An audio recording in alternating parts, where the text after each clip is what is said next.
You ever look at someone and instantly assume you figured out their whole life? I did, and I was completely wrong. I remember the first time I noticed Daniel. He was standing in line at a small taco truck near downtown Austin, faded jeans, plain gray hoodie, scuffed sneakers.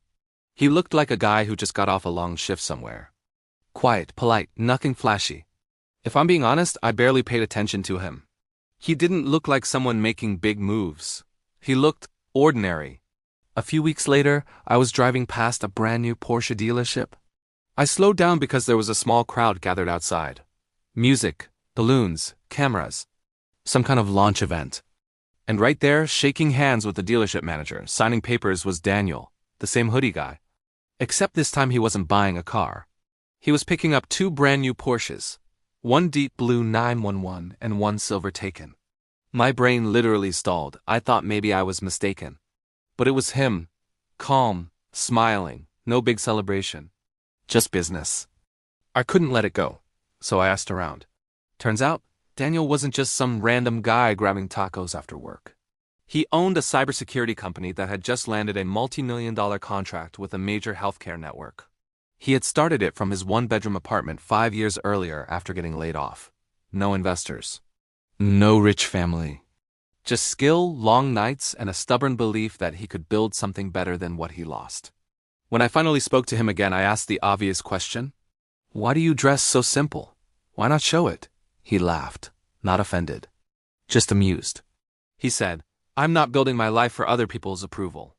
I'm building it for freedom. That line stuck with me. He told me about the year he got laid off. He had $7,000 in savings and no backup plan. His friends told him to just find another job, play it safe. But he kept thinking about the security flaws he'd seen in hospitals and small clinics. He believed he could fix them. So instead of chasing another paycheck, he chased a problem. He studied nonstop, built prototypes, got rejected over and over. Some days he doubted himself hard. But he made one rule: don't quit on a bad day. That rule carried him through months when nothing worked. Through nights when he questioned if he was being irresponsible. Through family members who said he was gambling with his future. He kept showing up, quietly, consistently. No Instagram posts about the grind. No flashy announcements. Just work. Those two Porsches? One was for him. The other was for his mother. She'd worked double shifts for years after his dad passed away. He said the best part wasn't driving the car. It was watching her sit in it for the first time, running her hands over the steering wheel. Like she couldn't believe it was real. Here's what really hit me though.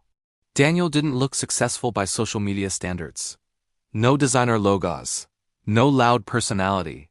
No look at me energy. If you saw him at that taco truck, you'd never guess.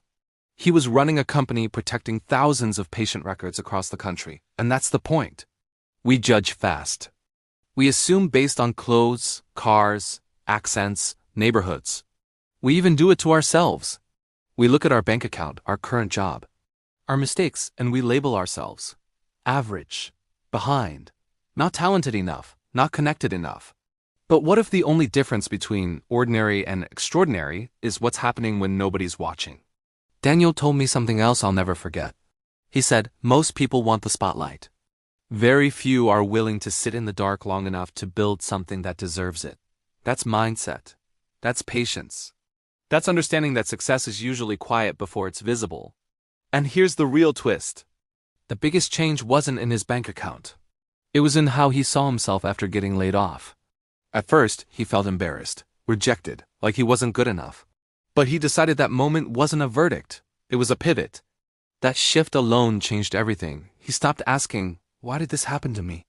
And started asking, what can I build from this? How many of us are stuck because we think the setback is the end of the story? What if it's just the beginning chapter?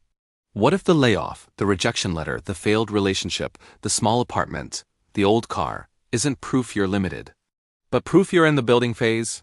Here's something practical. Think about one area in your life where you've already decided you're just average. Be honest. Is it money? Fitness? Business? Creativity? Now ask yourself this. Have you actually given it focused, consistent effort for a full year? Or did you try for a few weeks, hit resistance and step back? No judgment, just awareness. Daniel didn't win because he was lucky. He won because he stayed when it was uncomfortable. He stayed when it was boring. He stayed when nobody clapped. That's the part people don't see, and maybe that's the biggest lesson here. The person you underestimate might be building something massive in silence. And the person you underestimate the most might be you. So next time you're tempted to judge someone based on the surface, pause. And next time you're tempted to judge yourself based on your current situation, pause even longer.